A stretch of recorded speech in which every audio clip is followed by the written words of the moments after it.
창세기 8장 10절부터 11절 말씀 59가죠. 순종하는 자 성경 같이 읽어보겠습니다. 10절 11절 또 7일을 기다려 다시 비둘기를 방주에서 내놓음에 저녁 때에 비둘기가 그에게로 돌아왔는데 그 입에 감람나무 새 잎사귀가 있는지라 이에 노아가 땅에 들어진 줄을 알았으며. 아멘.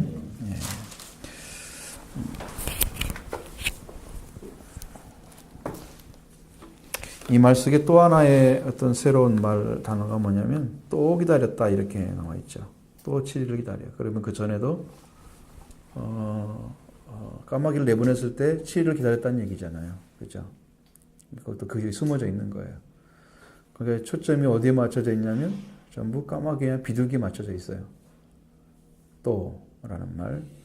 방주에서 비둘기를 새를 내놓으면서 했던 목적이 바로 까마귀를 내놓음에 이렇게 하지만 8절에는 그가 또 비둘기를 내놓으며 지면에 물이 줄을 알고자 이렇게 해서 까마귀의 목적이 아니고 비둘기에 다 목적을 두고 있었다는 것을 알 수 있습니다. 그것은 노아가 상당히 지혜로운 사람이었다는 것, 그 동물의 습성들을 다 이해를 하고 있었다는 것, 성품이나 그 습성들을 다 이해하고 있다는 것을 보여주는 것이죠. 지혜로운 사람이었다는 것입니다. 7일을 기다렸다고 하는 것은 이제 또 다른 인내가 필요하죠.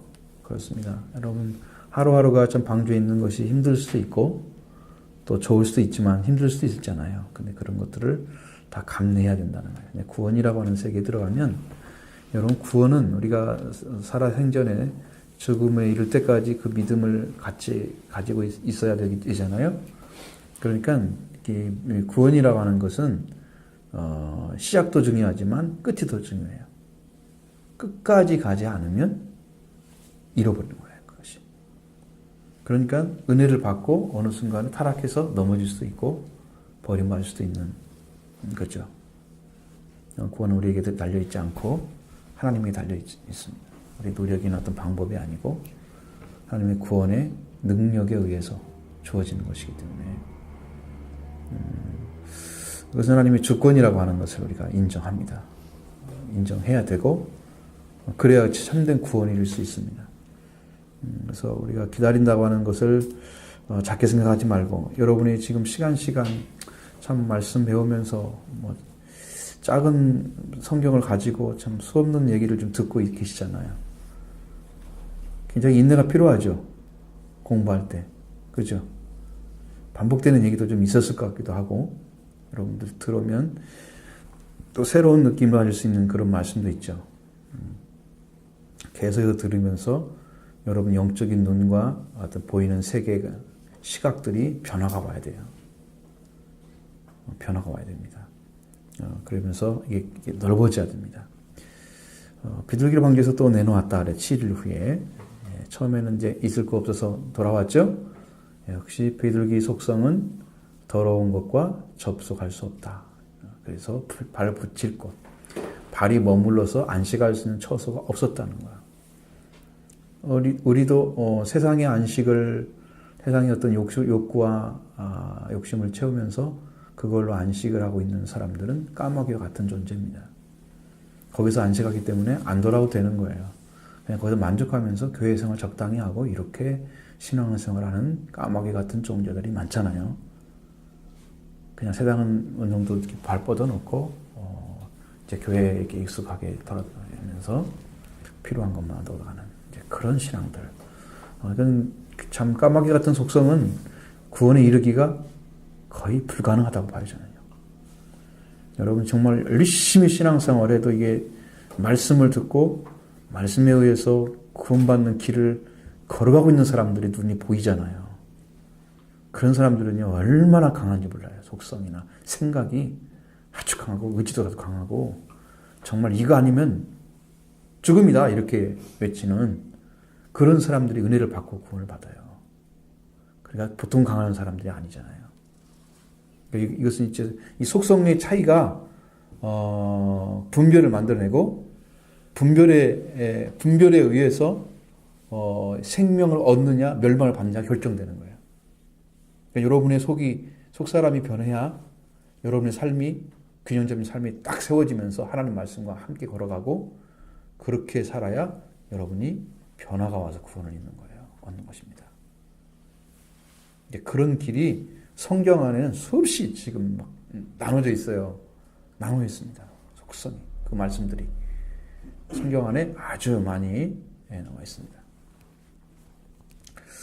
저녁 때에 비둘기가 돌아왔다 그랬습니다. 저녁 때에. 그러니까 그것도 주인이 아침에 내놨을 가능성이 높잖아요. 아침에 그렇죠. 시간을 따지면 뭐 저녁 때 내놓고 저녁 때 들어오라고 하겠습니까? 보통 낮에 내놨겠죠. 좀 아침 밝아지면. 그랬다고 하면 여러분 생각할 수 있는 것은 뭐냐면 이 비둘기는 주인이 원하는 것을 가져갈 때까지 돌아다녔다는 거예요. 그것이 진정한 순종이다 하는 거예요. 진정한 순종. 주인이 바라는 것을 얻을 때까지 가는 거죠. 그러니까 여러분의 순종은 뭐냐면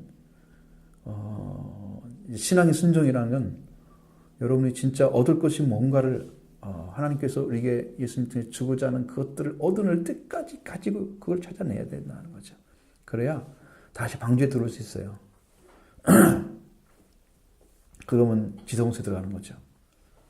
예수 그리스도의 보혈과 십자가, 은혜, 부활을 통해서 주시는 형제 회복, 오순절 이것을 여러분이 얻을 때까지 얻어내서 하나님께서 우리를 세우자 하는 그 거룩한 형제, 그 형제 자리, 주님의 형제, 만물의 주인, 왕의 자리, 하늘의 영광의 자리 다 찾아야 하는 거예요. 그게.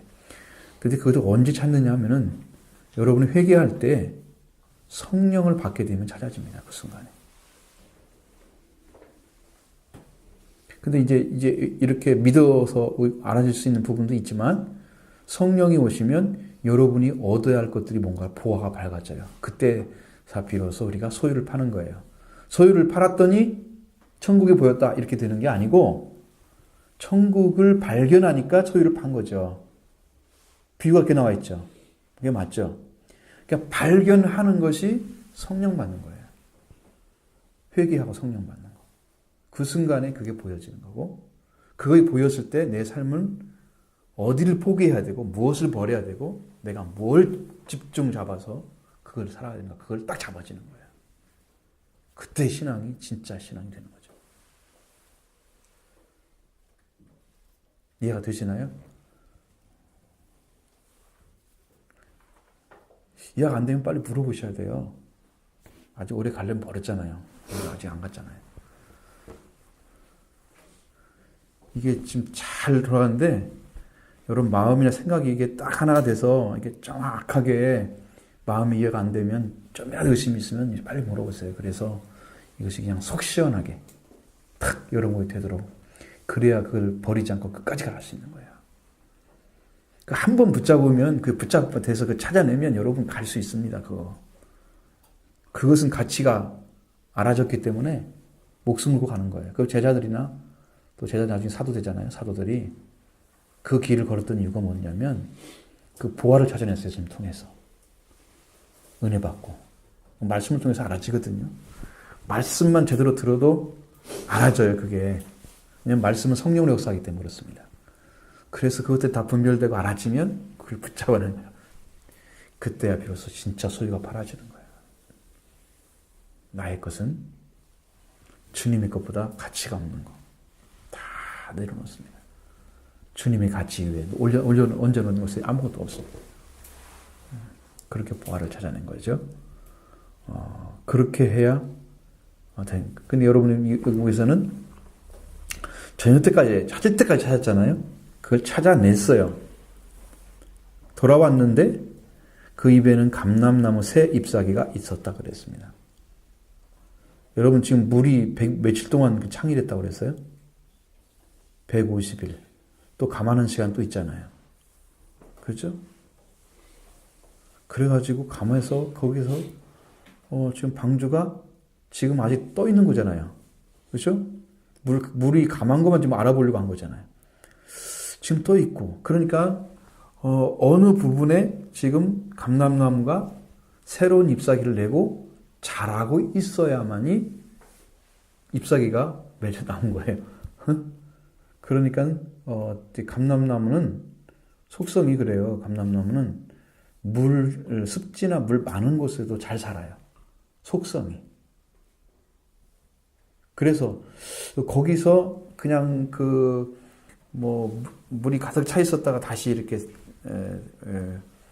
이제 물이 마르고 그 다음에 햇빛을 받아 다시 새로운 새싹이 나고 그렇게 해서 새로운 생명체 이게 돋아났을 때 그것을 뜯어 가지고 가져온 거란 말이에요.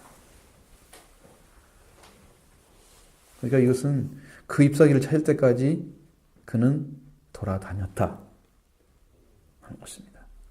왜? 주인에게 주인 주신 목적을 이루어드리면서 주인이 기쁨을 주기 위해서. 주인의 뜻을 아는 사람은 자기 목적이 아니라 주인의 목적을 알고 주인이 정말 기뻐할 수 있는 일을 해주는 거예요. 여러분, 일꾼들이 자기 원하는 방식대로 막 일하면서 무슨 일을 하려고 하면 되겠습니까? 뭔가 좀 갖춰진 그런 관계에서 탁탁탁 손발이 잘 맞아야 되잖아요. 그죠? 그러려면 일에 대해서 잘 알아야죠. 주인에 대해서 잘 알아야 돼요. 주인이 원하는 대로 안 해놓으면 일을 아무리 잘해놔도 주인이 이거 기분 나빠해요. 못해 이렇게 해서는. 그러니까 그 속성을 잘 알고 서로 교감이 돼서 그 좋은 일을 만들어가야죠. 사역이 다 그렇게 된 것입니다. 평신 사역도 그렇게 돼야 되고 그렇게 해서 잎사귀가 비둘기 입에 물려져 있었다는 거 참 놀라운 일이 아닙니까? 입에 감람나무새 잎사귀가 있더라. 방주에 돌아온 그 비둘기를 통해서 노아가 땅에 물이 줄어든 줄을 알았다. 드디어 노아에게 희망의 소식이 들려왔던 것입니다. 이제 물이 줄어들었구나. 왜? 물이 줄어들어야만 나중에 땅에 발을 딛고 살 수 있잖아요. 물이 안 줄어들면 계속 그 배에 있을 수가 없는 거잖아요. 양식도 한계가 있을 거고요. 그죠? 살기 힘들죠. 절대 불가능하잖아요. 거기에 있는 거. 그러니까 그것은 분명히 물이 줄어들어야만 희망이 생기는 거예요. 하나님께서 뭐 배 위에 살라고 지은 거 아니고 땅 위에 살라고 지셨잖아요. 그렇죠? 그러니까 그 물이 줄어드는 것은 노아에게는 희망입니다. 희망. 자, 그러니까 이 순종하는 비둘기가 새 감람나무 잎사귀를 찾을 때까지 찾아서 물고 와가지고 노아에게 희망을 준 거예요. 희망을 준 거예요. 그 주인의 마음을 이해를 했던 비둘기에 의해서 그것이 알아진 거다. 그런 속성이 이해가겠죠. 그러니까 여러분의 순종이라는 것은 정말 주인이 원하는 걸 해드려야 돼. 그러니까 하나님도 예수님 통해서 무엇을 하셨느냐? 예수님은 하나님의 기쁨이 되는 일을 하셨어요. 성경을 보면. 내가 하나님의 뜻을 행함으로 아버지께서 함께 하시고 기뻐하신다라고 말씀하고 있어요. 그러니까 하나님 뜻을 잘 이해를 하고 있어야 되겠죠. 그러니까 그것은 뭐냐면 예수님이 가지고 있는 속성이 하나님의 아들이잖아요. 하나님의 아들이기도 하고 또 한 가지는 하나님 것만을 순종할 수 있도록 성령이 임재하셨어요. 그분에게. 비둘기처럼 임재한 거 보셨죠? 우리가 성경에서 많이 읽은 그리고 하나님 것을 그리고 하나님이 세우신 자리, 아들의 자리를 떠나지 않고 아버지와 하나 된 관계 안에서 계셨다. 육신의 몸이지만 하나님이시고 그 다음에 육신으로 인자로 참 사람이고 참 하나님이신. 그 예수님은 그 두 가지 자리를 다 지킨 거예요. 사람으로서 아버지를 하나님을 섬기는 자리, 그리고 하나님으로서 하나님의 뜻을 이루는 자리, 이걸 다 하신 거예요. 한 몸을 가지고. 그 예수님이 그래서 종이라는 말을 사용합니다. 예수님한테. 내 사랑하는 종, 내 기뻐하는 자라. 내 사랑하는 아들, 내 기뻐하는 자라. 그렇죠? 마태복음 12장에 넘어가면 나의 택한 종을 보라. 그죠? 이렇게 분명히 이제 그 말씀을 이 42장의 말씀을 인용해서 이야기하십니다. 종의 속성이에요, 이것은요. 아들의 자리만 있었던 게 아니고 종의 속성도 가지고 있어서 예수님이. 하나님은 어떤 분을 쓰기를 좋아할 것 같아요? 의식과 삶은 아들을 가지고 있어야 돼요. 생활은 종의 생활을 하셔야 돼요. 그 두 가지가 조화된 사람들 하나님은 좋아하십니다. 그러니까 여러분 생각해 보세요. 작은 자가 큰 자를 섬겨요? 큰 자가 작은 자를 섬겨요? 세상에서는.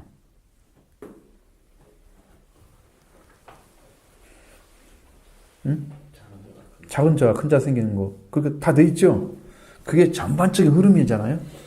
어느 곳에 가든지 거의 비슷하지 않나요? 그렇죠. 그래야지 일이 되잖아요. 윗사람 말을 안 듣고.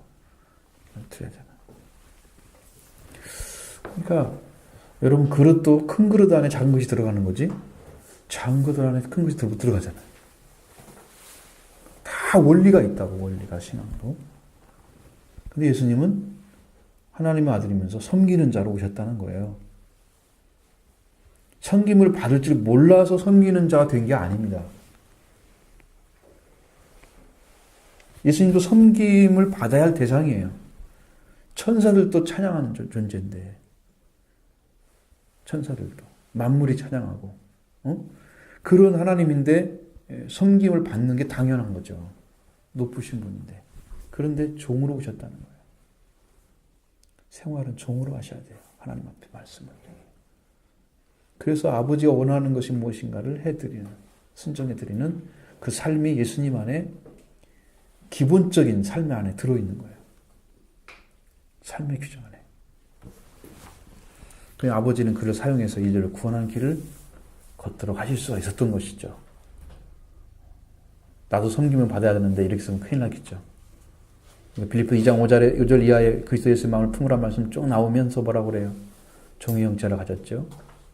비워서 동등됨을 취할 것 여기지 않았다 그래요. 하나님은 동등됨을 불고 본체를 가지신 분이 취할 것 여기지 않았다. 종의 형태로 가졌다. 그래서 자기가 종의 자리에 떨어지지 않으면 하나님의 뜻은 이룰 수가 없는 것입니다. 그래서 예수님의 섬김을 우리가 받아야 여러분도 예수님의 섬김을 따라서 다른 사람들께 섬길 수 있는 거예요. 섬기는 자로 오신 예수님의 섬김을 여러분도 받으십시오. 그것을 복을 받아들이는 거예요. 제자들도 받아들였잖아요. 안 받아들이면 나와 상관이 없다 그랬어요. 발을 씻어주면서 말씀하시잖아요. 그렇죠? 받으셔야 되겠죠? 종의 자리가 필요하다. 종의 자리. 그런 입장에서 순종이라는 것을 우리가 생각해 보는 것입니다. 그렇게 가셔야 됩니다. 자, 그 다음에 감람나무. 감람나무는 여러분 다 아시죠? 이건 자이트라는 단어를 사용합니다. 자이트. 올리브나 감람나무. 올리브 트리나 올리브라고 되어 있습니다. 되게 이제 이것은 의식을 사용하는데, 의식을 하는 데 있어서 관유로 사용됐습니다. 왕과 제사장, 이런 사람들을 감람류로 기름을 부었어요. 우리가 기름 부었다 그러면 감람류예요.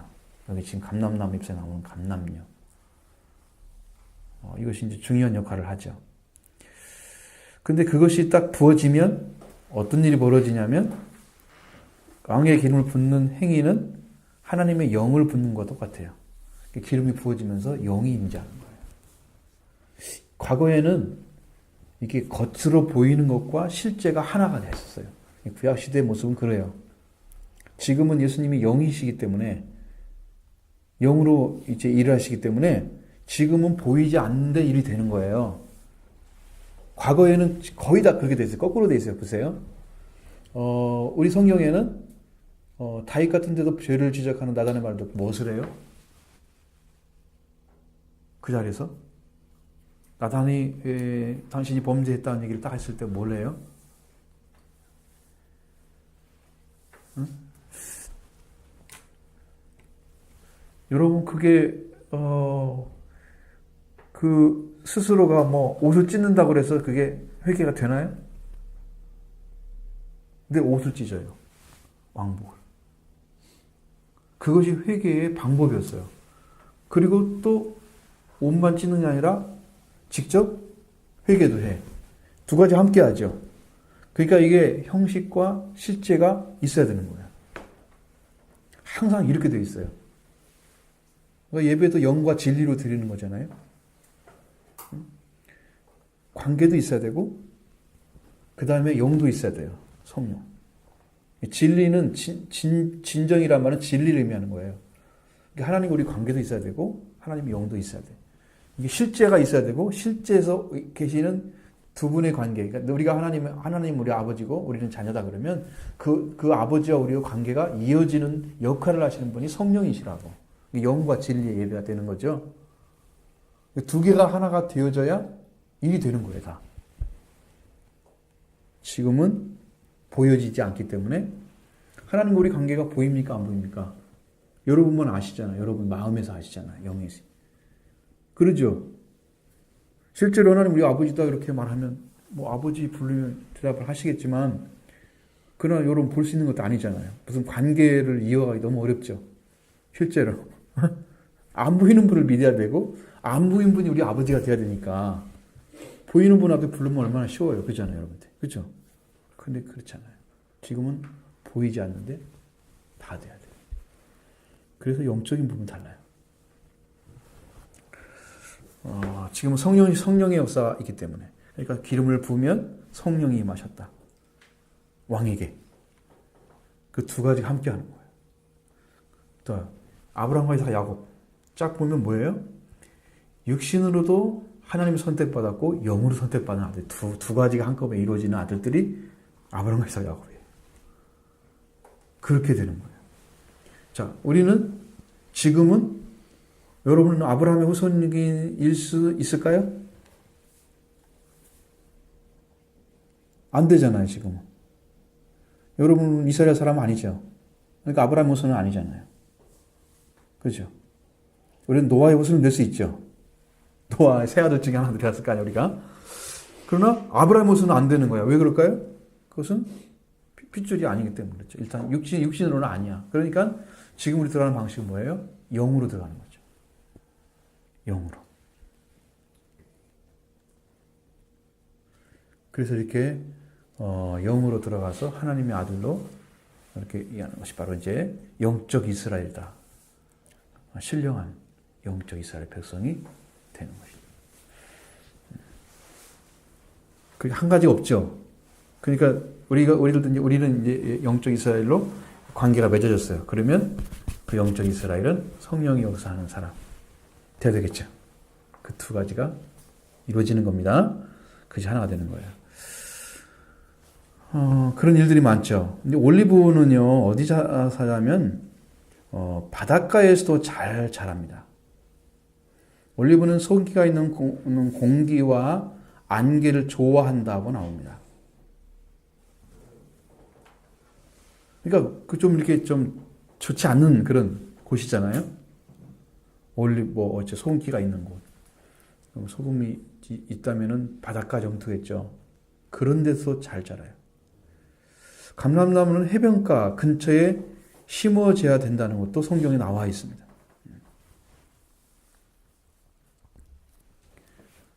이 감람나무는 다른 나무들과 같이 다른 나무는 잘 안 자라는데 그런데도 잘 자란다 그러는데 이거 뭐냐면 조금만 경작해주고 조금만 돌봐줘도 감람나무는 열매를 맺어요.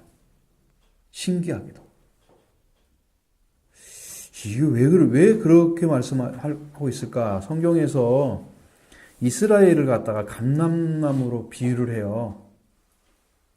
이유가 뭐냐면 어느 곳에 있을지라도 그들은 하나님과 관계에서 살아남아야 된다는 거예요. 감람나무처럼.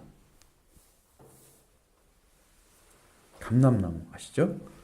감람나무가 그렇게 잘 살고 힘이 있어서 열매를 맺는 것처럼 우리도 이스라엘 백성들, 유대인들도 그렇게 열매를 맺어주는 백성이다. 그래서 감람나무로 이제 비유를 하는 것입니다. 어느 곳에 있어도 잘 자랍니다. 조금만 힘을 주면 힘을 얻어서 탁 잡고 자라고 열매도 탁 맺어주고. 강한 나무죠. 강한 나무입니다.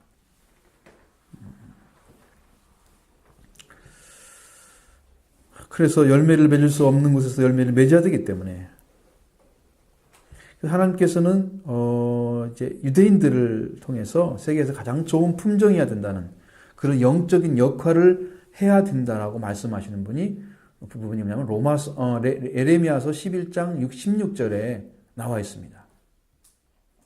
여호와께서 그 이름을 일컬어 좋은 열매 맺는 아름다운 푸른 감람나무라 하였으나 이렇게 나와요. 그건 누구겠어요? 그게 바로 이스라엘 가리키는 거죠. 유대인들은. 좋은 열매 맺는 아름다운 푸른 감람나무, 아주 강력한 힘을 가지고 잘 자라고 있는, 그리고 품질이 좋은 그런 감람나무라고 했다는 거예요. 그들이 그 자리에서 열매를 맺었으면 최고의 축복을 줬겠죠. 그렇습니다.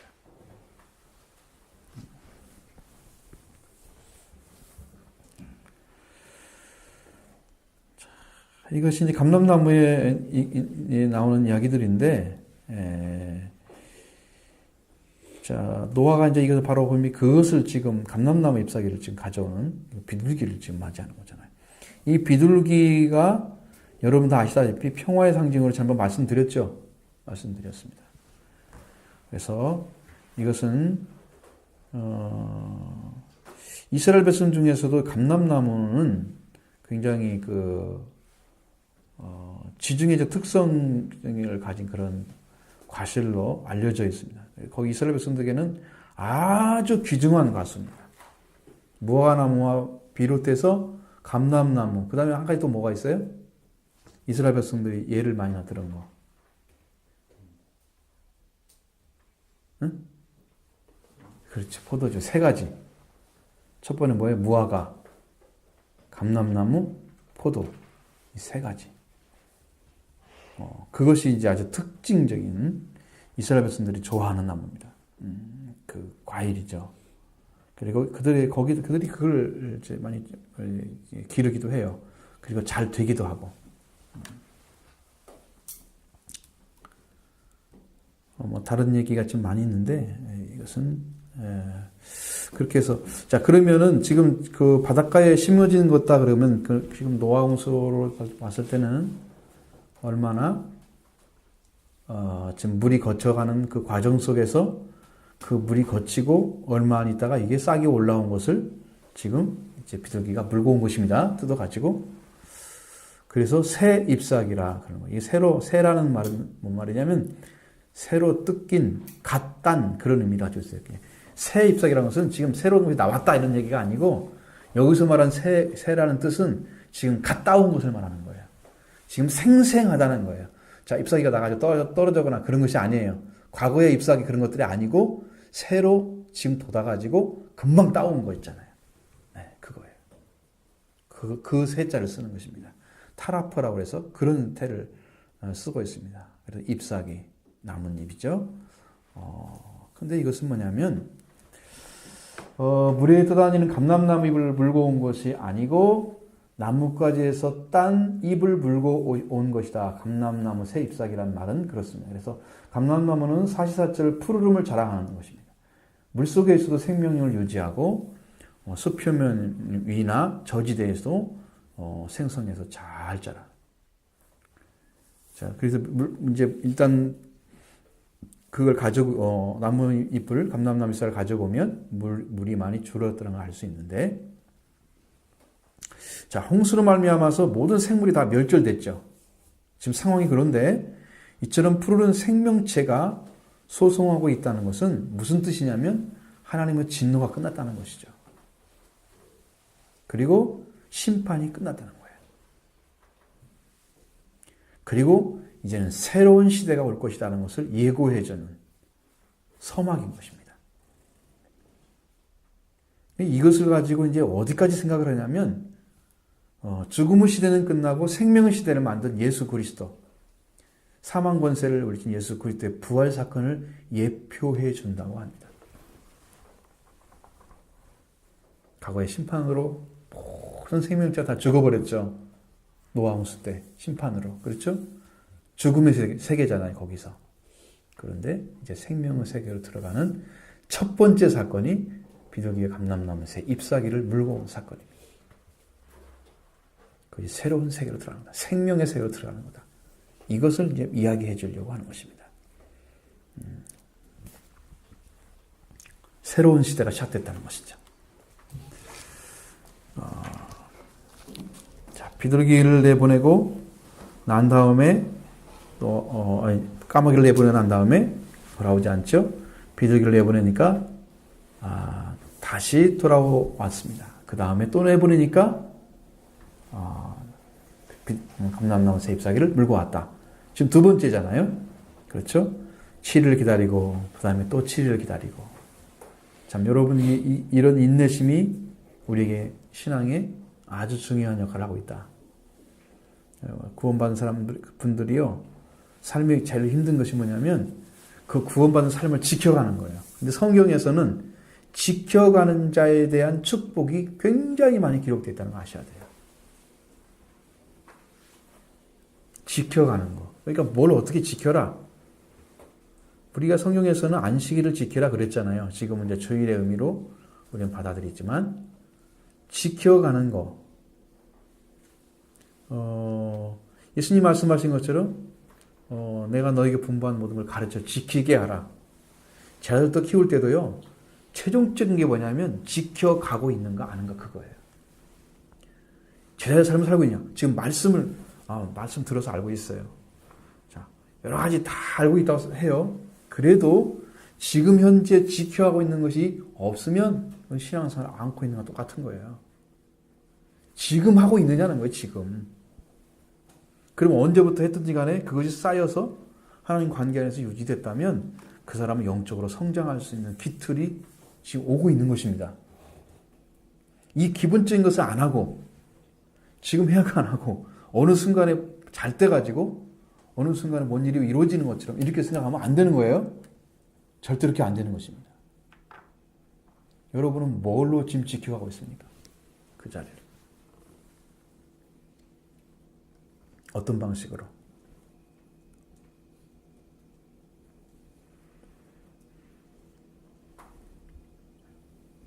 여러분은 어떤 일을 하면서 기대감이 있습니까? 없습니까? 자녀를 키우면서 기대감이 있죠. 밭에 채소를 갖고도 기대감이 있잖아요. 안 그런가요? 그거 없이 갖고 있는 사람이 아무도 없어요. 이건 잘 날 거고, 이건 잘 될 거고, 그래야 우리가 지금 이런 보람이 있다는 거. 그 생각하면서 일하잖아요. 잘 될 거야. 기대하죠. 저도 이제 그런 마음을 해보려고. 여러분이 지금 말씀을 계속 배우는데 여러분에 대한 기대감이 뭘까? 여러분이 어떻게 되기를? 이게 저는 여러분의 사고나 이 생각의 세계가 좀 넓어졌으면 좋겠어요. 탁탁 깨져가지고 그 말씀이 이렇게 연결되는 성경 안에서 수없는 말씀과 다 연결되거든요. 그래서 여러분의 영적인 부분이 다 하나로 다 통일돼서 성경 말씀이 어디나 갖다 놔도 전부 이렇게 이해가 될 수 있는 부분이에요. 이렇게 확 자랐으면 좋겠어요. 영적인 성장이 있었으면 좋겠어요. 눈이 열려져가지고 귀가 열려져가지고 들렸으면 좋겠어요. 말씀. 근데 다는 아니라고 나오잖아요. 예수님이. 비유를 주시면서 뭐라고 그래요? 너희에게는 허락되으나 다는 아니니라. 외인에게는 다 닫혔다는 거예요. 보기는 보아도 보지 못하고 듣기는 들어도 깨닫지 못하고 듣고 보고 깨달아서 고침받을까 두려워하노라. 그 사람들은 절대로 고침받으면 안 되는 사람들이야. 하나님이 그걸 싫어해. 그들이 가지고 있는 의식세계는 너무 틀린데 하나님 관계가 전혀 없는 세계를 가지고 있는데 뭔만 같으려고 그래요? 성경 깨닫는 것만 같으려고 그래. 말씀을 이해하는 것만 알려고 그래. 제가 이제 물어볼게요. 여러분도. 여러분 은혜 받고 나면 여러분이 다 바뀔까요? 안 바뀔까요? 여러분의 생각이나 사고가 다 바뀌어져 있을 것 같아요?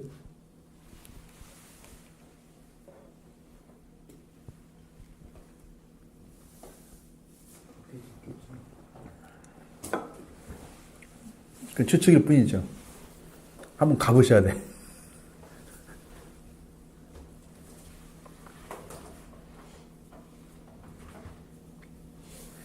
자, 여러분이 봐요. 육적인 사람이 지금 아기가 태어났어. 그 작은 아기는 의식 세계도 잘 형성이 안 돼 있잖아요. 그 다음에 몸도 안 자라 있잖아요.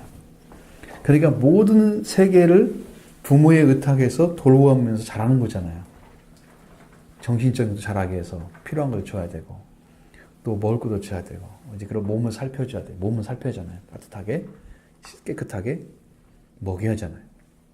자, 그런 걸 다 준단 말이에요, 부모가. 그러면 부모의 의탁에서 자식이 자라잖아요. 그게 이제 그러니까 부모가 가지고 있는 어떤 그런 뭐 유전적인 부분도 있겠죠. 그 아이가 가지고 있는 것이. 그죠? 그건 거의 뭐 누구나 다 통일성 있는 부분이 있으니까. 그런 이 세상에서 자라는 것들은 여러분이 가지고 있는 삶이나 어떤 가치관이나 이런 것들이 아이들한테 암암리 들어가겠죠. 마음속에 들어가겠죠. 그래서 아이가 부모를 통해 자라는 거란 말이에요. 그러면 영적으로 태어났어. 근데 이 사람이 영적으로 태어났는데 나이가 많이 먹었어. 그 영은 이제 태어났는데 나이가 많이 먹었어. 과거의 삶을 막 살아왔어. 자기 마음대로. 이 사람이 영적으로 태어났어. 아, 영적으로 태어났으니까 이제 모든 것을 순종하고 하나님 말씀 믿어 다 잘 자라겠지. 다 버리고 말씀 있으면 순종하겠지. 이렇게 생각할 수 있잖아요. 육체로 태어나면 아기처럼 생각할 수 있잖아요. 전혀 아니라는 걸 아셔야 돼요. 육으로 태어나는 것은요, 어리기 때문에 의탁이 돼요. 영으로 태어난 사람들은 영적인 부모에게 의탁을 해야 되는데, 이게 태어나긴 태어났지만, 이게 과거에 살던 삶들이 자기 의식 어느 부분에 다 있어요. 습관 속에서. 그래가지고 그 마음대로 살면서 또 말씀대로 또 순종해요. 이게 이중적인 3중, 4중 이상한 삶을 살아요. 교회 와서 뭐 천사가 돼 있죠. 말씀을 이제 깨달았고 은혜가 왔으니까 그 순종할 수 있는 마음이 있잖아요. 기본적으로. 다른 사람 더 크죠. 그런데 육신의 생활은 전혀 아닌 거예요.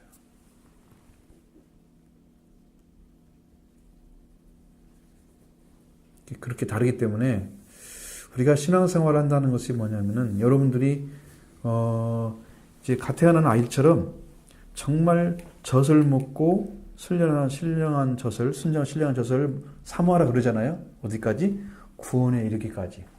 구원을 언제 받아요? 구원에 이르기까지 신령하고 순전한 젖을 사모하라. 언제 구원 받았다고 그래요? 구원을 받은 사람이 어떤 사람이 구원 받았다고 그러는 거예요? 여러분의 기준. 여러분은 뭘 보고 구원 받았다고 그래요? 교회 열심히 다닌다. 그렇지. 종교생활 열심히 다닌다. 모든 예배나 집회에 안 빠진다. 뭐 그런 게 기준인가요? 뭐가 기준인가요?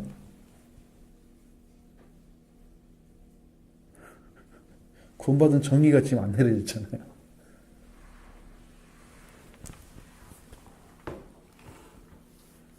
그런 지금 이제 나이가 예를 들어서 80 정도 먹었다고 해봐. 지금 새로 거듭났어, 할머니가. 지금 예를 드는 거야. 그 할머니가, 이 영적인 지도자한테 지도받지 않고 성장할 수 없습니다. 나이는 많이 먹었지만. 그럼 영적인 지도자한테 순종해야 돼요. 그래야 기본적인 가르쳐 주면서 그 사람의 과거의 삶도 벗어지고 또 하나님 은혜 가운데 자꾸 들어가면서 하나님이 주신 은혜를 받으면서 영적으로 성장을 해. 이게 젖이란 말이야. 그렇죠? 영적인 젖. 응? 말씀이잖아요. 이렇게 성장이 가는 거거든요. 근데 이제 잃어버릴 수도 있단 말이에요. 그 사람이. 과거의 삶이나 이런 것들로 해서 이 은혜가 파묻혀버리면 어떤 일이 벌어지냐면 자기가 살고 있는 삶은 옛날 삶이야. 근데 속사람은 새 것이야. 그 이중적인 사람이 삶을 살다가 다른 사람도 이제 영적인 지도자의 말도 안 듣고 자기 삶이 있으니까 나름대로. 그래가지고 그것을 잘 다스림받지 못하면 이 구원을 잃어버릴 수가 있다는 거예요. 하나님은 주신 것을 절대 뺏어가지는 않으세요. 근데 그 삶을 통해서 기름받아야 할 어떤 부분이 율법으로 세워져서 법적으로 이렇게 세워야 되는데, 그래서 기준이 있어야 하잖아요. 기준. 법은 기준이 있잖아요. 법은 벗어날 수 없는 뭐가 있잖아요. 그래서 법은 기준이란 말이에요. 질서가 되어지는 거란 말이에요.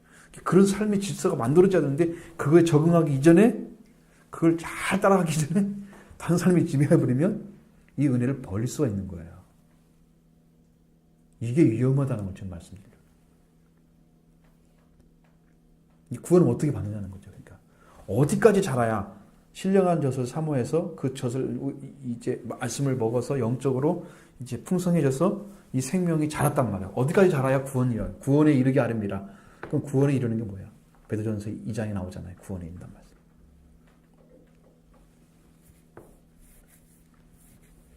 베드로 2장 한번 찾아보십시오, 여러분. 이제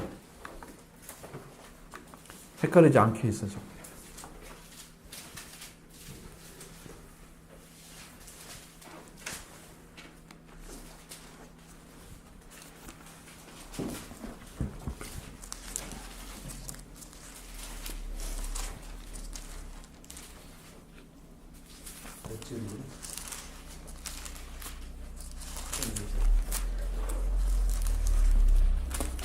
찾으셨죠, 다?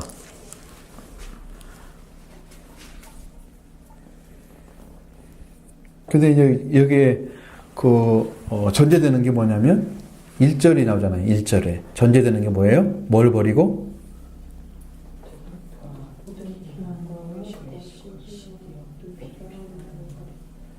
버릴 게 많죠? 그러니까 이것이 안 버려진 상태에서는 순전하고 신령한 젖이 사모할 그런 갓난아기 이처럼 안 되는 거예요. 그럼 말씀을 줘도 이게 안 받아들이고 만들어 이렇게 해석하면 안 되잖아요? 이게 인간적인 게 다 버려야 한다는, 이게 인간적인 속성을 말하는 거예요. 이것을 어떻게 하라고요? 버리고 그랬잖아요. 여러분이 버리는 까지만 알면 잘할 수가 있어요. 근데 버리는 걸 모르면 신령한 젖을 먹는지 과거에 살면 묵게 사는지 이것이 구분이 안 되는, 영적인 삶에 아주 무디어지는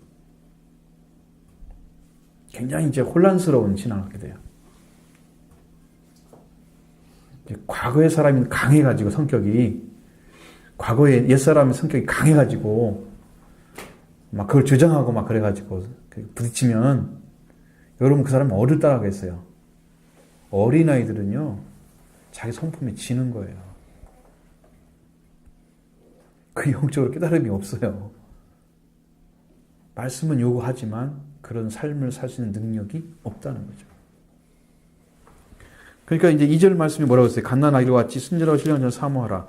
이는 그로 말미암아 너희로 구원에 이르도록 자라게 하렵니다. 그랬잖아요.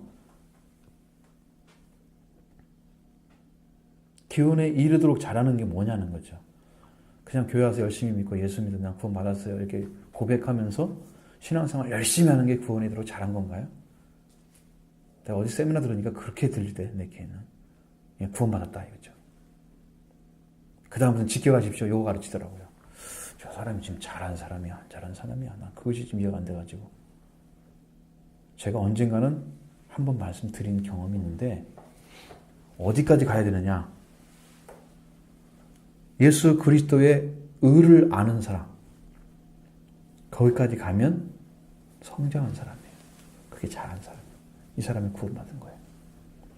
예수님의 의가 여러분의 의가 됐으면 그게 구원받은 사람이야. 근데 내 의가 따로 있고 예수님 의는 따라가려고 하고 이거 아직 구원받은 사람이 아니에요. 이건 뭐예요? 지금 잘하고 있는 거예요. 이해가 안 되시면 빨리 질문하시라고.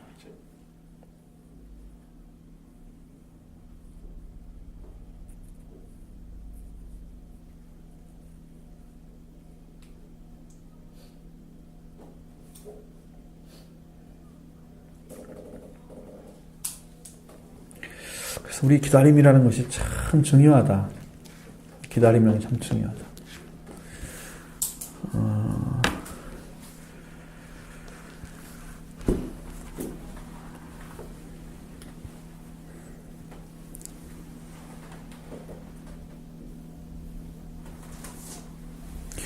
또 비둘기가 물고 온 감람나무 새 잎사귀가 아주 뭐 수표면이나 아니면 저지대에 서식하고 사시사철 푸르게 생명력을 유지하는 그런 습성이 있는 그런 나무.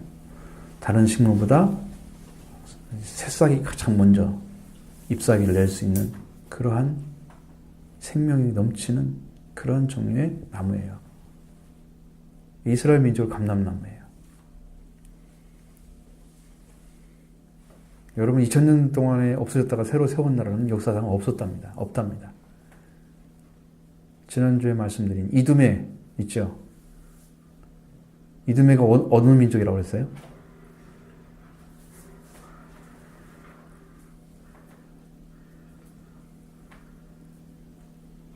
응? 누구의 후손이에요? 에서의 후손이죠. 에서의 후손이잖아요. 그것이 헬라어로 바꾸니까 뭐가 됐어요? 에돔이? 이두메가 됐어요.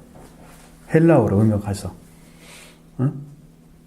그 사람들이 헤롯 대왕들의 그 자손들도 다 아버지가 집정관으로 있다가 로마에서 파송돼가지고 여기 이제 헤롯 대왕이 되잖아요. 그 아들이. 그래가지고 3, 4대 거쳐서 이렇게 가서 나라를 다 하다가 AD 70년에 그 이제 나중에는 뭐 유대도 청독도 있고 이렇게 나중에 바뀌는 거죠. 왕가가 바뀌고 그 지역을 나눠서 분봉왕이 되는 거죠. 그 후손들이. 그러다 나중에 이제 70년에 이두메도 망하고 이스라엘도 망했어요. 똑같이.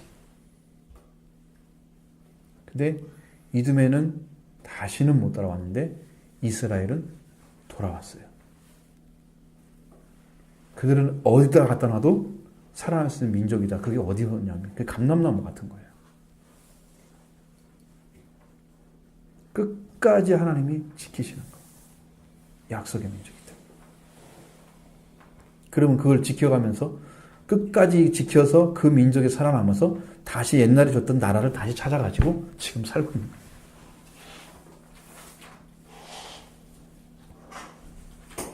로마가 와서 딱 보니까 유대 나라를 망하게 했는데 망한 유대 나라를 유대라고 놔둘 수가 없으니까 이름을 바꾸고 싶은 거야.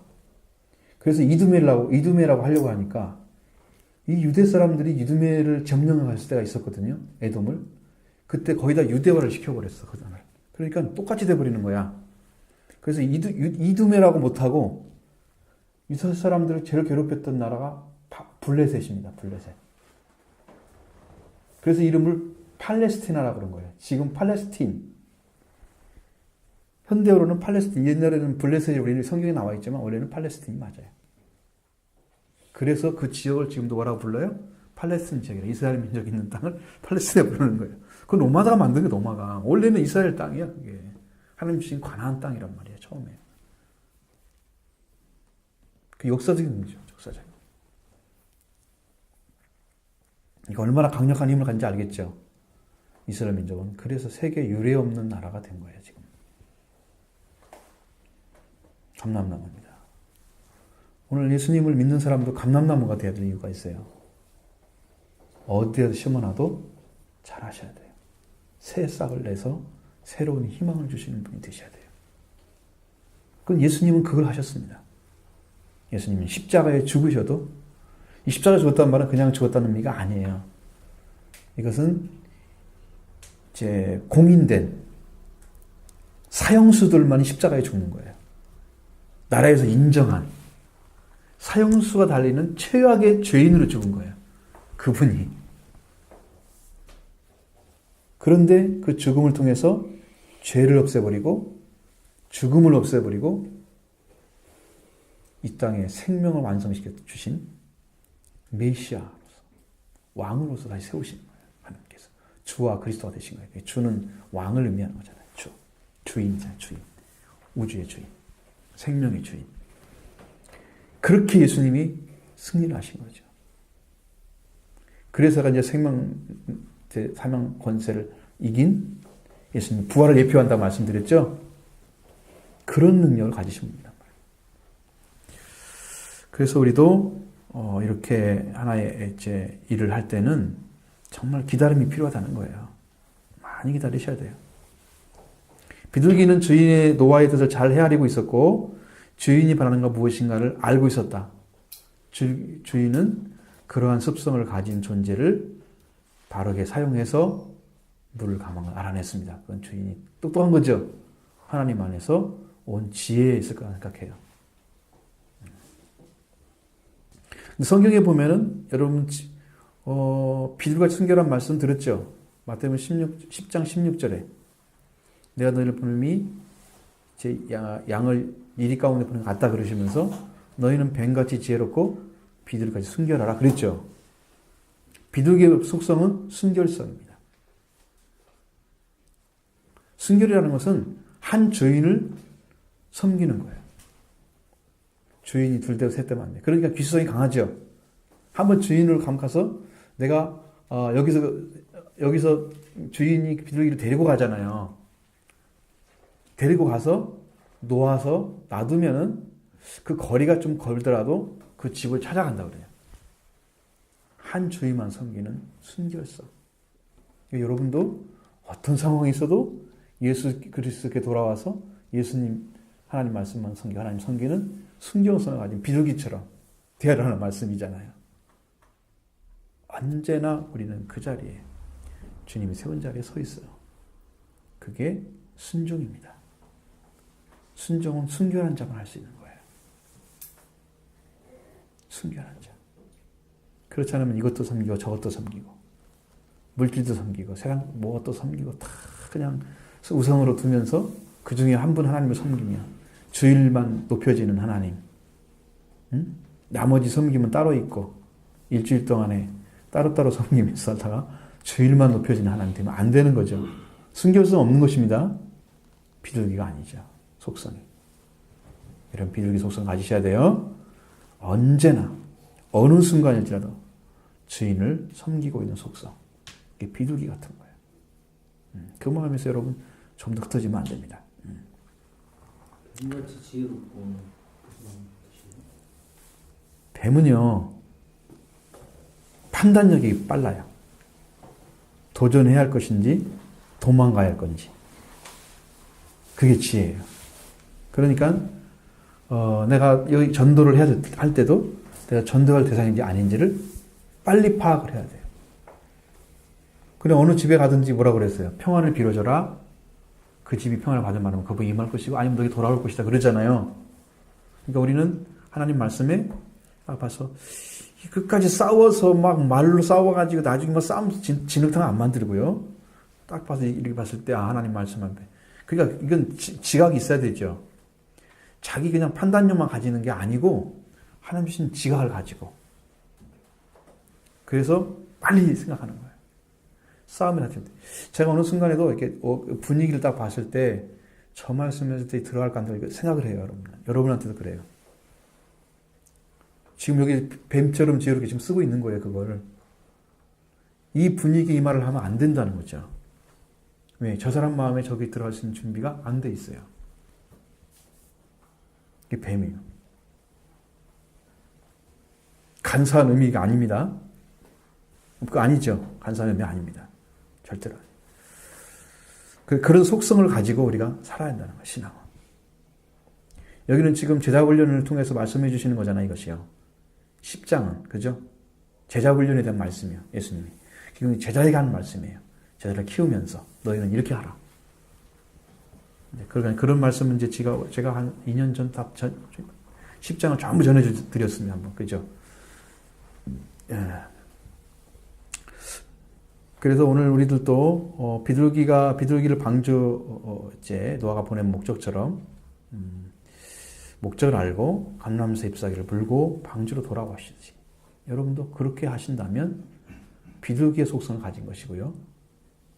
그러면 그 신앙은 노아가 받았듯이 하나님도 받으십니다. 하나님은요 돌아오는 생명을 귀하게 여기십니다. 돌아오는 생명. 성경을 읽을 때마다 생각하는 것은 하나님이 지금 바라고 있는 한 가지가 다 보이는 거예요. 계속해서 돌아오는 그 말씀 속에 하나님과 참 사귐 있는 사람 되고 하나님과 관계에 맺은 자녀가 되기를 하나님 계속해서 이야기하고 있는 거예요. 이스라엘 민지 너희 돌아와라. 여러분 예언서 다 읽어보세요. 얼마나 많이 나오는지. 그러니까 하나님은 지금 그것을 원하시는 거란 말이에요. 그 마음을 자식들이 좀 알아들었잖아요. 자식들이.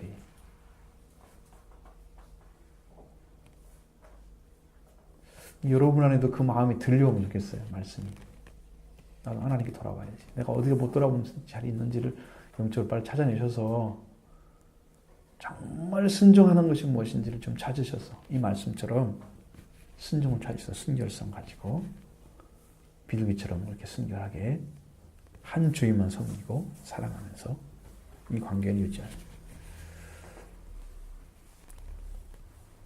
이번 주는 하나님께서 굉장히 어려운 주제를 주셔가지고 제가 설교 준비하는데 엄청 힘들었습니다. 근데 아주 진국이 나올지도 몰라요. 너무 힘들게 하시니까. 하나님이 새로운 것도 자꾸 주십니다. 거기에 대해서. 답을 주시고 계시는 거예요. 거기에도 아마 여러분들이 답을 들을 수 있는 게 있을 거예요. 잘 찾으셔서 그 말씀 안에서 여러분이 새롭게 세워질 것 믿습니다. 의지하시기 바라고요. 자, 그러면 우리는 이제 어떤 일을 만나요. 그러면 어떤 일을 할 때마다 여러분 마음속에는 뭐가 있나요? 하나님을 절대 의지하는 믿음이 있나요? 한번 상상을 해보시죠. 여러분 자신을. 요 일에도 하나님 도와주시기를. 요 일도 하나님 인도해 주시기를. 이렇게 의지하는 믿음으로 이렇게 대하고 있나요? 일하면서. 순간순간.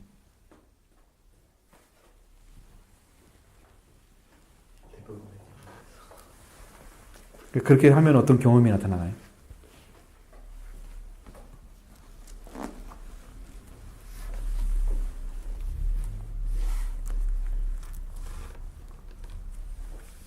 하나님이 일일이 다 말씀하지는 않으시지만 여러분의 기본적인 그런 게 있잖아요. 소양이라는 것이. 그래서 하나님께서 원하시는 방법과 같이 사용하시는 말씀 안 하실 수 있는 것이죠. 틀리면 말씀하시겠죠. 그럼 더 올바로 해야 될 것이 필요하면. 그러니까 모든 부분에서 일일이 말씀하시고 그 말씀 한 번 듣고 해야 되겠다. 그렇게 하면 못하지 일을요. 그러지 않겠어요? 그렇게 하는 사람이 있을까요? 한 사람도 없습니다. 하나님 주신 것을 생각하고 그 은혜를 기대하면서 지금 맡긴 일들을 순종해 가는 거죠. 지금 내게 이 일을 맡겼으니까 이 일을 위해서 열심히 하고 돌보고 필요한 사람을 제공할 건 제공해주고 이런 일을 하는 거잖아요. 서비스 해주면 서비스 해주고 도울 건 돕고 그런 거 있잖아요.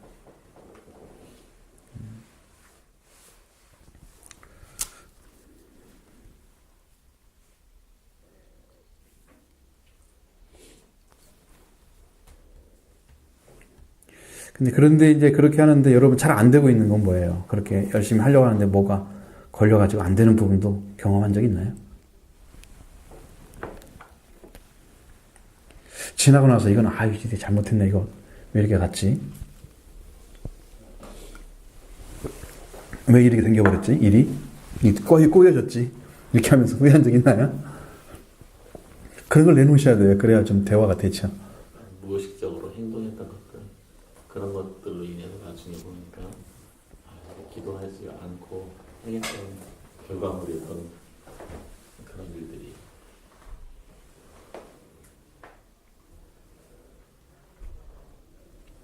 자, 어떤 일을 하면은 어떤 결과가 나올 텐데 이 결과가 다른 결과가 나왔어. 내가 원하는 방법과 어떤 것과 다른 결과가 나왔어. 그때는 어떻게 판단하나요, 여러분들?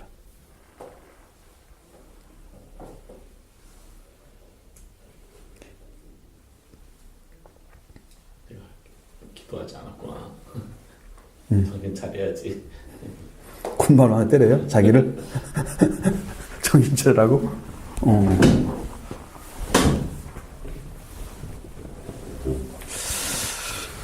그래서 여러분들이 이런 생활과 직접적인 관련된 신앙으로 안 들어가면 삶의 변화가 없어요. 변화가 없습니다.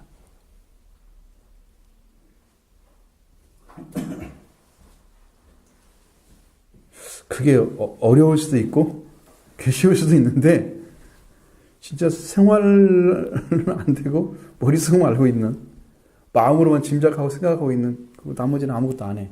뭔 일이 벌어질까요? 생각 속에 이거였는데, 아, 이 작업은 요거였어. 다른 데 하고 있어, 내가. 여러분, 그걸 어떻게 바로잡을까요?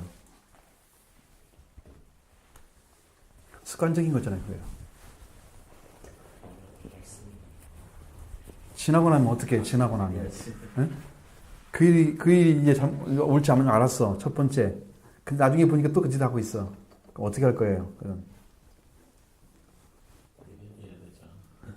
그 회개를 하는데 그게 지금 안 고쳐지잖아.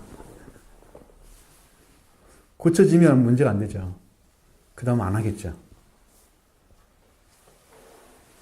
무의식중에 알지 못하고 하다가 나중에 보니까 아 이거 아니지. 그때 말씀 배운 거 다르게 행동해오고 있어. 그래서 깜짝 놀래가지고 정신 바쳐놨어.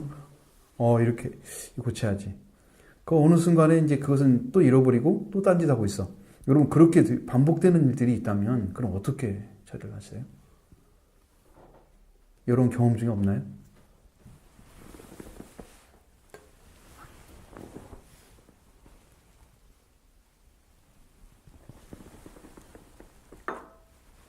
저는 이제 하나님의 대사라는 책을 읽어봤었거든요.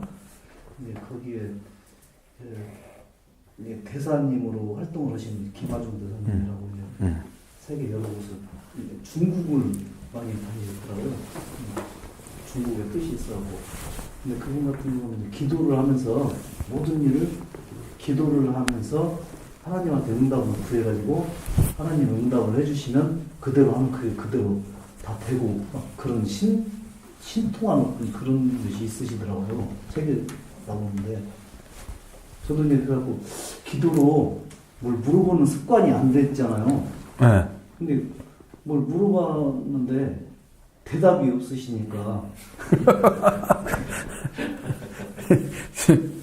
하나님께 물어본 거예요? 딴 사람한테 물어본 거예요? 하나님한테 기도를 근데 왜 아무 말도 안 하실까? 근데 이제 뭐 만약에 이제 직장에서 이제 뭐 어떤 상이 당했어요.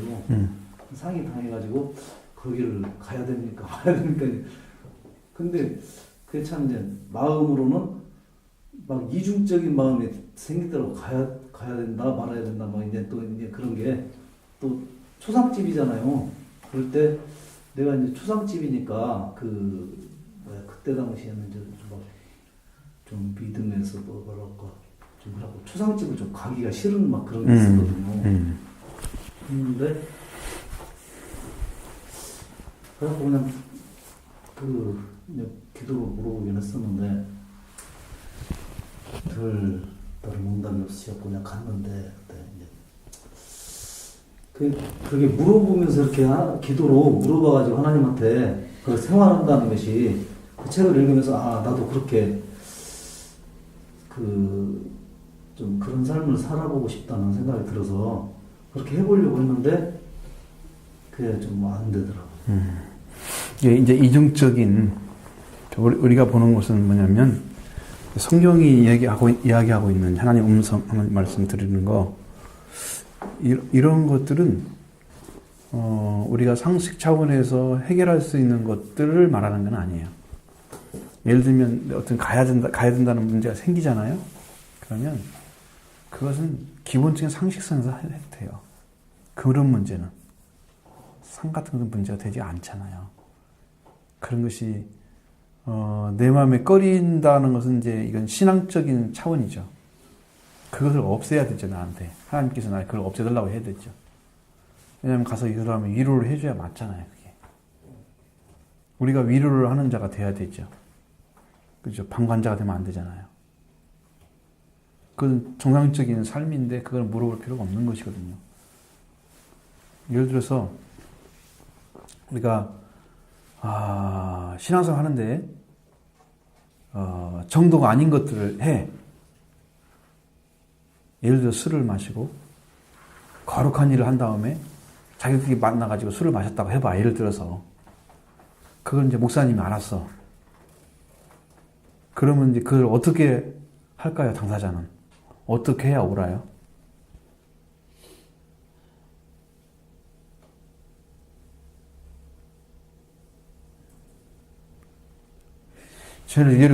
이거예요. 바로 또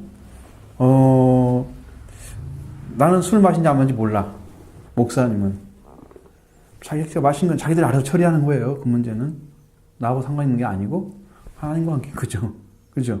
그런데, 지금 교인이야, 예를 들어서. 같은 교인이야.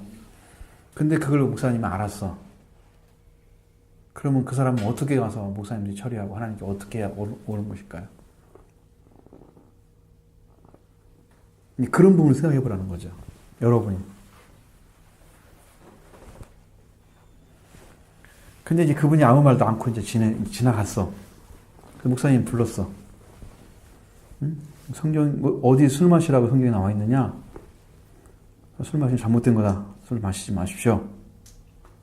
그렇게 말씀을 알려줬어요. 선한 방식으로. 근데 그 사람은 어떤 반응이 나타나야 맞는 거야, 그게.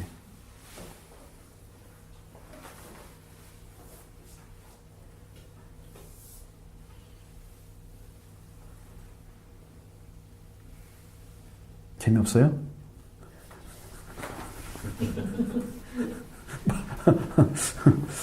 말씀하세요. 말 한마디도 않고, 듣는데 집중하는 거야, 지금 전부. 우리는 듣는 것만 습관돼 있었고, 말하는 게 습관이 안 돼. 말 좀 하세요, 말. 말. 입 가져오셨잖아요, 다. 입 들고 오셨으면 말하지 마시고, 말 좀 하세요. 말을 하셔야 되는데, 자, 여러분은 어떻게 하면 좋겠어요? 죄송하다고 하고, 이제, 안 마시겠다고 노력하겠다고 목사님한테 말씀드려야죠. 그렇죠. 뭔가 지금, 분명히, 근데, 그분이 또 따지면 어떡해요? 어디 성경에 뭐 술 조금 마셨는데 그게 뭐 문제가 되냐? 뭐 성경에 술 취하지 말라고 그랬지 않느냐? 내가 취한 거 아니다. 이렇게 빠져나가려고 그랬어요. 어떻게 해요?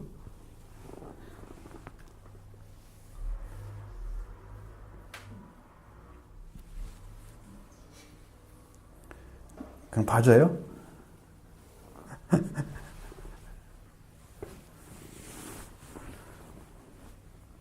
알코올은요, 몸에 들어오면 단 한 컵을 마셔도, 조그마한 컵을 마셔도 똑같이 활동을 해요. 작게만 활동하는 거지. 그러니까 취한 건 똑같은 거예요. 조금 마셨으니까 조금 취한 거예요. 취하지 말라는 것은 먹지 말라는 얘기지, 그걸 먹어가지고 취할 때까지 먹지 말라는 뜻이 아니란 말이에요. 해석을 그렇게 하고 있더라고. 그래가지고 문제가 생기잖아요.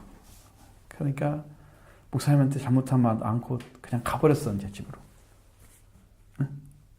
그래가지고 이제 딴 사람한테 이제 자기 집 사람들이 막 얘기를 해가지고 막 이야기를 막 해가지고 목사님이 난처하게 만들었어.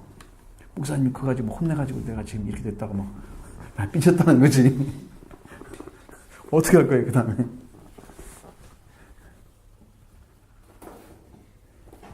만약에 교회가 이렇게 무질서하다면 목회자가 그를 중심을 가지고 바르게 이끌어 가겠어요? 못하죠. 딱 무슨 말 했을 때 그게 무슨 뜻인지를 알고 거기서 끝나야지, 그 자리에서. 잘못했으면 다시는 않겠습니다. 제가 그걸 미처 몰랐습니다. 딱 해서 엎드려서 이게 그걸 딱 하고 하나님께 회개하면 되는데, 그걸 인간적으로 해석하면 나를 또 목사님 막 혼낸다고 혼자 기분 나빠가지고, 아니 성경대로 지금 말씀해 주는데도 혼냈다 그러니까 목사님이 어떻게 목회를 해요? 그래서 아주 작은 거, 사소한 건데 더 큰 거 말하면 어떡할 거야? 네? 그죠?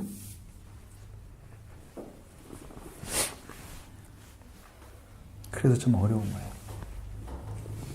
왜 천주교는 술을 갖다가 술과 담배를 하잖아요. 천주교는 왜 하는 건가요? 천주교에서는? 그냥 하라고 그러니까 하죠. 성경에 더 하라고. 아니 거기서 허락하는 거예요.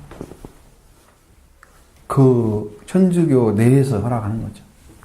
성경이 허락한 게 아니고. 무슨 근거가 있어서 그런 거예요? 그 사람들은 그렇게 자유를 줘요. 제사도 마음대로 드릴 수 있게 하고. 그냥 법 없어요. 아무 법도 없어요. 과거에 그 사람들이 그 제사 문제 때문에 많이 순교를 당했거든요. 천주교가. 우리나라 들어와가지고 넓혔어요. 담배 문제 넓혔어요. 술도 다 폈어요. 그 사람 놀러 갈 때는 막 맥주 박스를 싣고 와서 놀잖아요. 네? 운전수만 안 먹겠죠. 그렇게. 그러니까 이것은 어떻게 보면 넓은 길로 가라고 그냥 열어준 거예요. 넓은 길로 세상 사람 똑같이 살고, 다만 더 봉사하고, 가서 미사하고 이러면서 이제 어떤 신앙은 생활을 하겠죠. 넓은 길로 가면 갈수록 생명이 잃어버려요. 어떻게 지키겠어요? 사람들이 하는 거 다 하고 싶은 거 다 하고 나머지 하나님 믿으면 정말 성경대로 말하면은 자기가 구원 얻어야 할 길을 찾지 못한 채 그런 그냥 일반적인 사람의 삶에 파묻혀가지고 그 성경 말씀처럼 요동하고 있는 거잖아요. 세상 풍조에. 똑같이 살잖아요. 세상 사람하고. 그러면서 하나님께서 백성으로서 거룩한 것, 백성으로서 나은 점이 뭐가 있나요? 없잖아요. 응? 나은 것 하나 있다면 미사 드리는 거예요. 응? 집에서 성경 읽고. 그거잖아요. 그건 할 수 없죠. 제가 비춰 말씀드리지만 구원이 얼마나 좁은 길인지를 아셔야 돼요. 그래서 구원받은 사람이 많지 않다는 것도 성경을 통해서 알 수 있고 또 구원받은 사람들을 다 물어보면 그 사람들은 정말로 고생해서 은혜 받고 그 길을 가면서 날마다 기도하고 정말 얼마나 힘들게 그 길을 걸어가고 있는데 그걸 그냥 공짜로 받으려고 앉아서 하나님께서 구하지도 않고 그냥 받으려고. 어떻게 받아요? 그것을 누가 줘요? 뭐 지옥이 많으니까 천국으로 하라고도 그렇게 받아요? 옛날에 박영문 그 장로가 그랬잖아요. 자기 형님한테 걱정하지 마세요. 지옥은 많으니까 천국으로 갈 거예요. 난 절대 지옥 안 갑니다.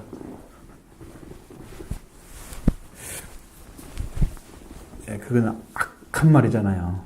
악한 말.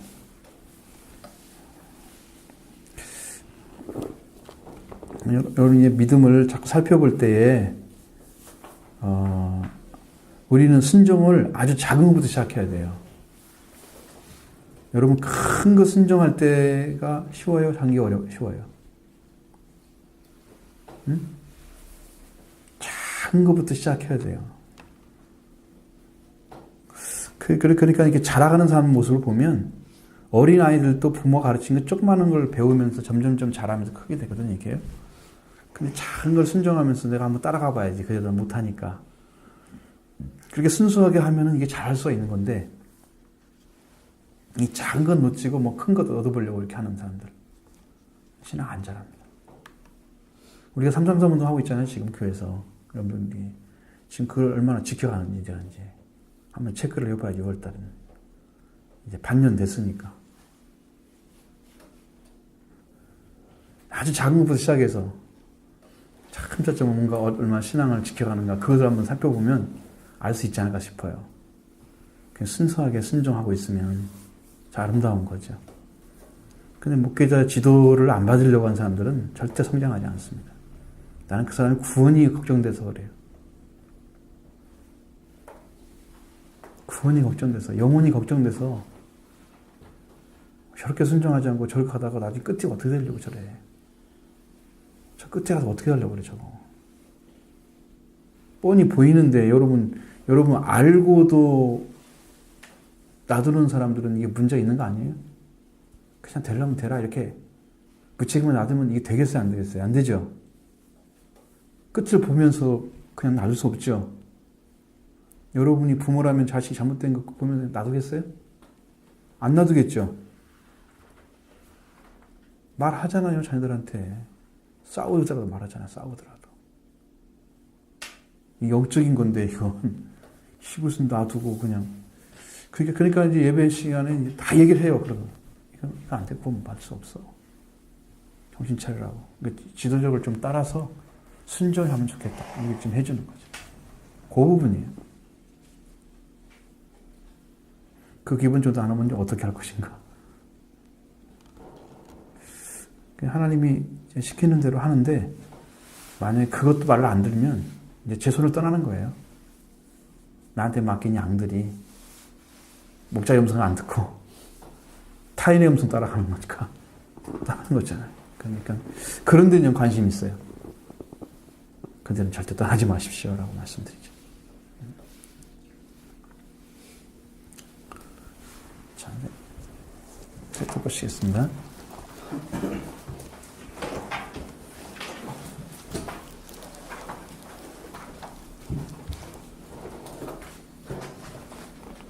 칠일이 지나 노아는 다시 비둘기를 내보냈다.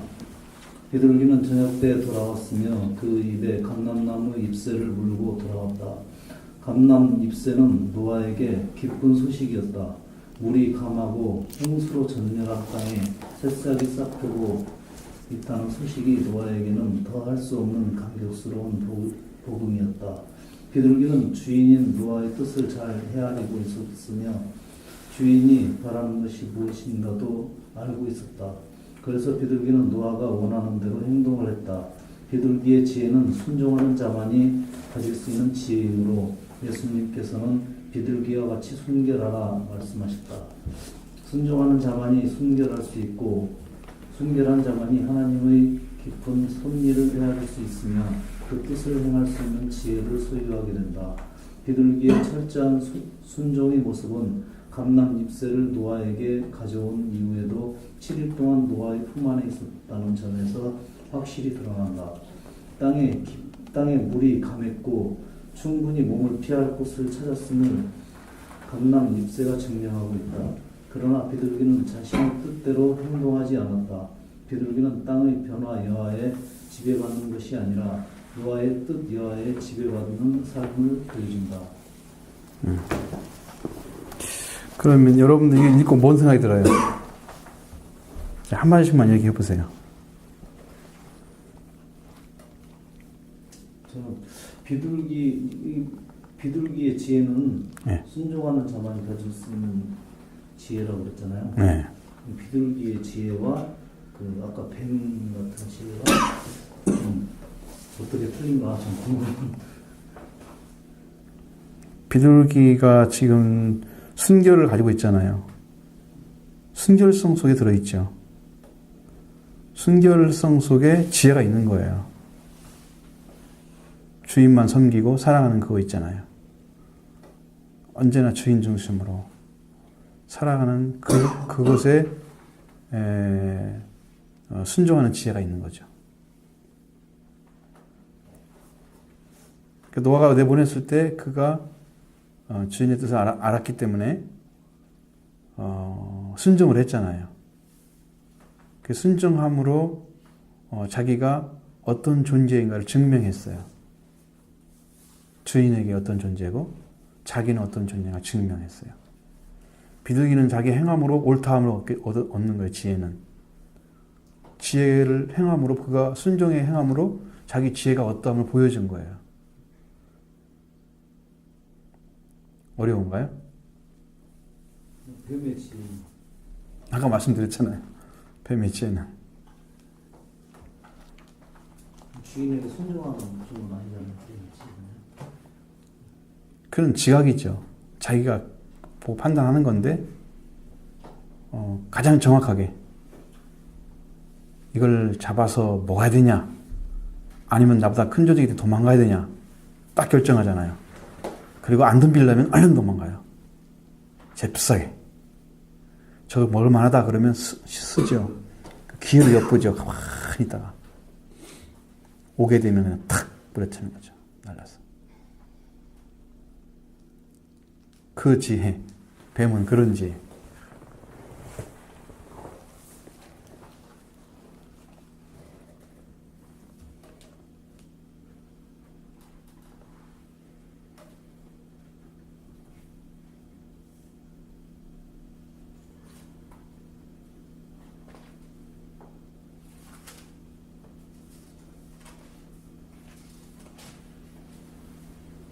저 같은 경우 이런 비둘기에 포커스가 잡고 있긴 한데 저는 노아에 대한 생각도 좀 했었는데 노아 같은 경우에도 본인이 조금 노력하면 어쨌든 창문을 좀 더 뜯어서 보든가 이제 궁금할 것도 같아요. 사실 이게 이 생활하면 답답할 수도 있고요. 왜냐면 햇빛이 많이 없었던 이 방주 구조를 상상해보면 햇빛이 많이 들지 않았을 거고, 그리고 비가 직접적으로 들이치지 못하도록 창문과 유격이 좀 있을 것 같아요. 그런 걸로 답답할 것도 같기도 하고, 어쨌든 이제 사람들은 이 심리가 호기심이라는 것도 있고, 밖을 내다보고 싶었던 마음이 있었을 것 같아요. 근데 그런 의도가 전혀 없잖아요.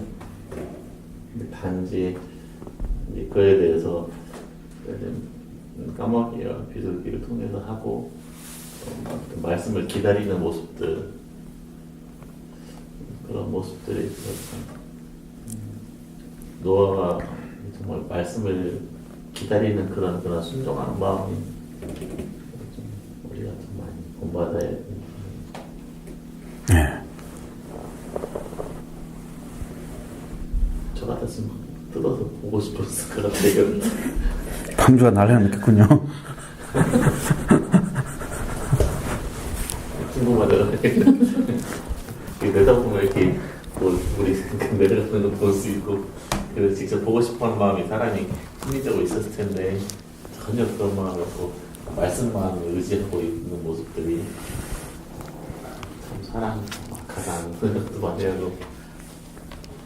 이제 그런 생각을 하면 한 가지 중요한 부분을 생각하셔야 되는데,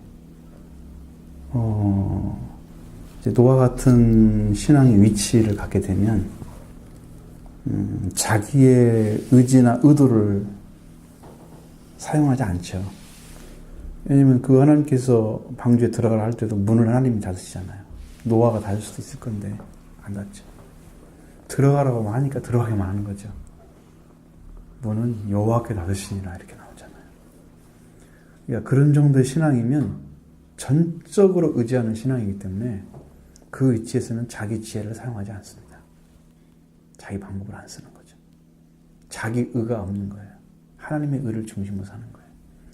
그러니까 노아가 의로운 삶이라는 것은 하나님이 그 위치에 있는 인정해주는 사람이라는 얘기지, 노아가 스스로 노력해서 의를 얻은 것은 아니에요. 자기 의가 아니란 말이에요. 하나님이 인정한 의란 말이에요. 자기가 내가 이렇게 해서 이렇게 행동해서 이렇게 하면 하나님 좋아할 거다, 그런 거 계산된 건 없어요. 노아는 그게 없다는 거예요. 그게 순종이라는 자리는 믿음이 정확하게 들어와 있을 때 순종이란 말을 쓰는 거예요.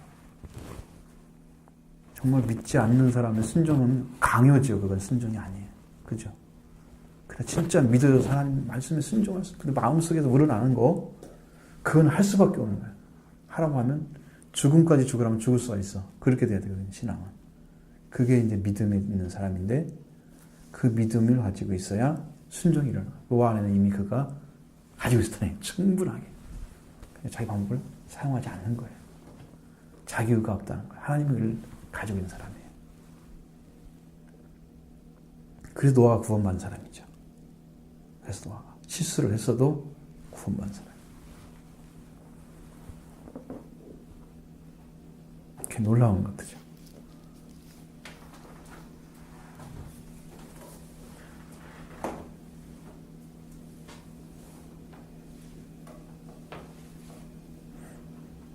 한번 말씀하세요. 지나가면서 하는 얘기도 괜찮아요. 까마귀하고 비둘기 차이를 보니까, 까마귀는 어차피 그 육식을 좋아하는 거라서 본능적으로 그냥 했는데 이제 당연한 것 같고, 비둘기도 어차피 육식이 아닌데 본능적으로 했다면 그냥 왔어야 되는데, 감론나무 잎사귀를 긁어 먹으니까 이제 그때 이제 그 지혜, 그 순결한 자의 그 지혜를 수혜해가지고 그 차이가 있는 것 같아요. 근데 순결해서 그 지혜가 있음으로 본능대로 하지 않고 어떤 게 좀 다르지 않아. 까마귀는 당연한 것 같아요. 육식이니까 어떻게는 속성이 주인이 준 거 그냥 먹다가 잘 됐다 하고 얼른 나가서 얼른 이제 자기 먹고 싶은 거 먹는 거지. 이제 그 다시는 안 들어가. 맞아요. 그래서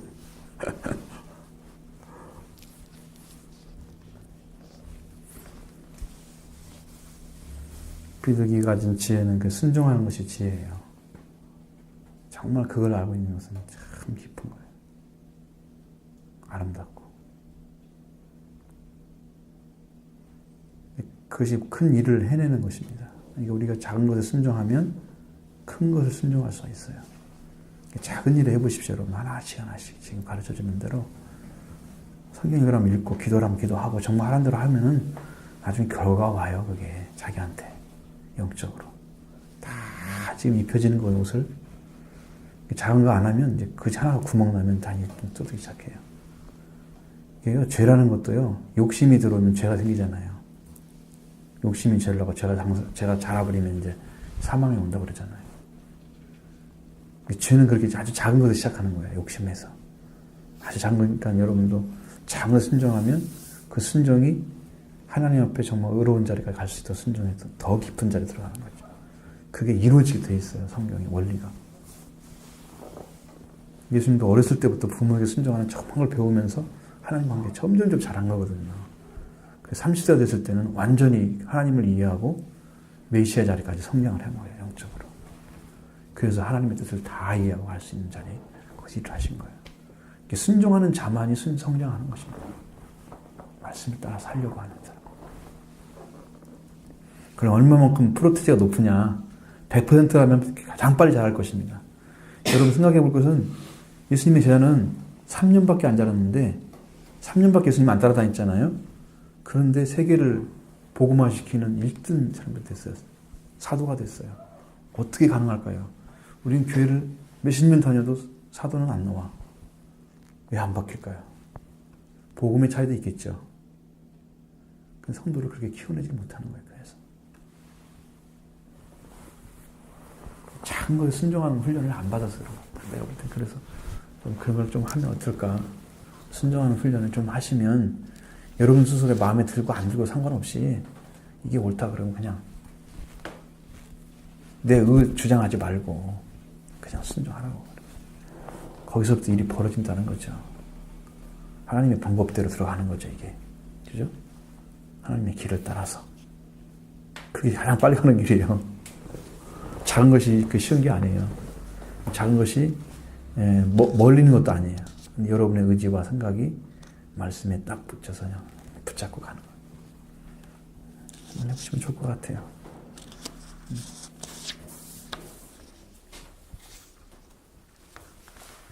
이게 쉽게 말하면 여기는 남자만 다 얘기했네요. 여자분은 얘기 않고. 가만히 생각해보니까 세 분 다 남자들만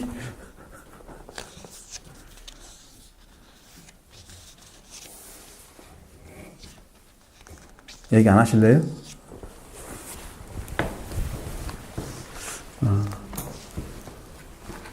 하세요.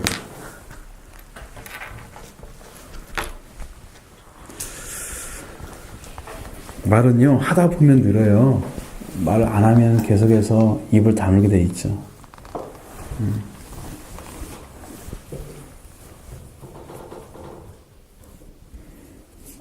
이렇게 서로 말하면 나눌 수가 있어요. 그렇죠? 나눠져요.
이 책에 나오는 얘기가 비둘기의 철저한 순종에 대해 나오잖아요. 뒷부분에.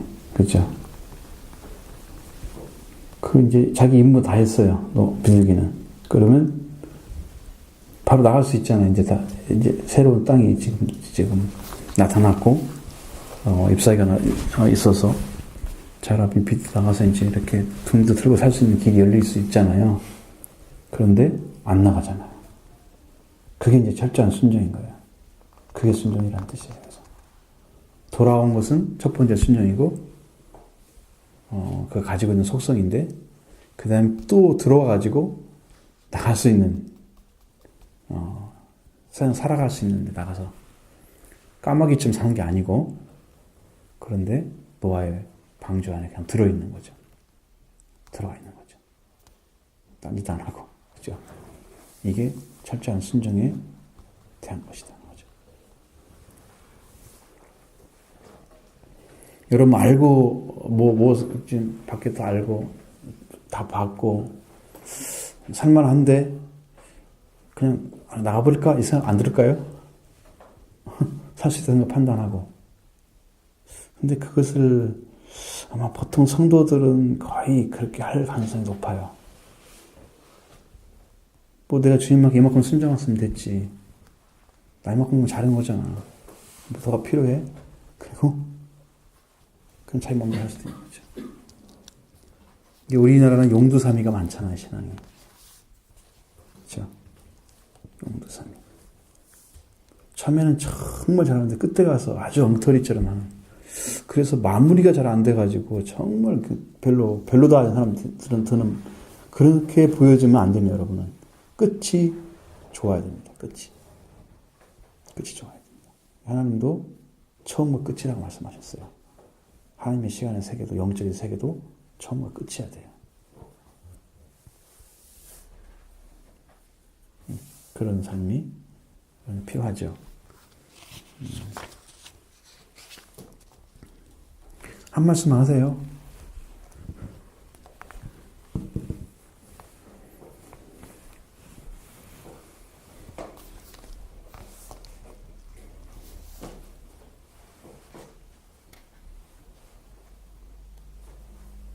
그 비둘기가 사람도 아닌데 어떻게 순종할 수가 있었을까? 근데 생각을 잘 해보니까 어떻게 생각하면은 그냥 자기 속성대로 사는 것 같다는 생각도 들고요. 아까 얘기하신 것처럼 까마귀는 육식 좋아하니까 있으니까 그냥 간 거고. 근데 비둘기는 육식을 좋아하지는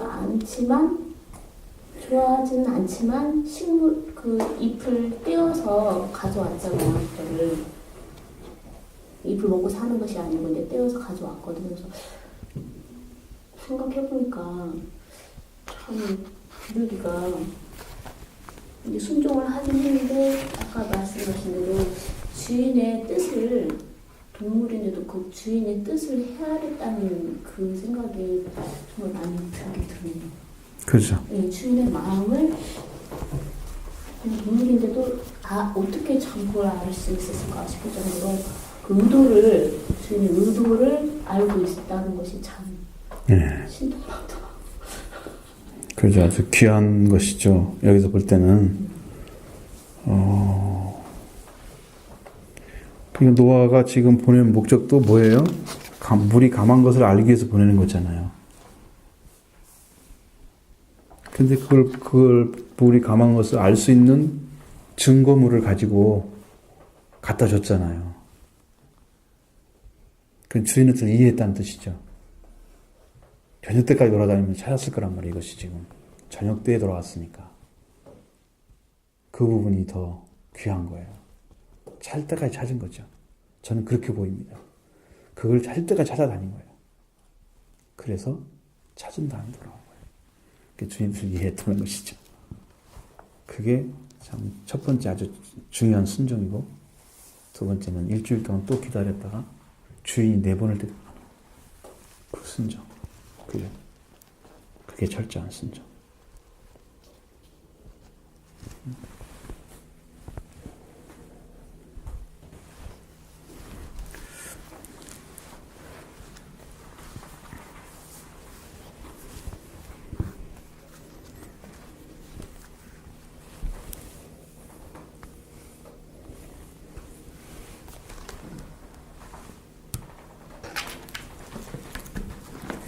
다음번에는 써갖고 오세요. 오늘 말씀 못하신 분들 읽고 써갖고 오시라고. 그 써가지고 한마디로 딱 써. 이 말을 해야겠다. 딴 사람이 있어도 했어야 괜찮으니까. 딴 분에서도 또 그 내용이니까 아셨죠? 자.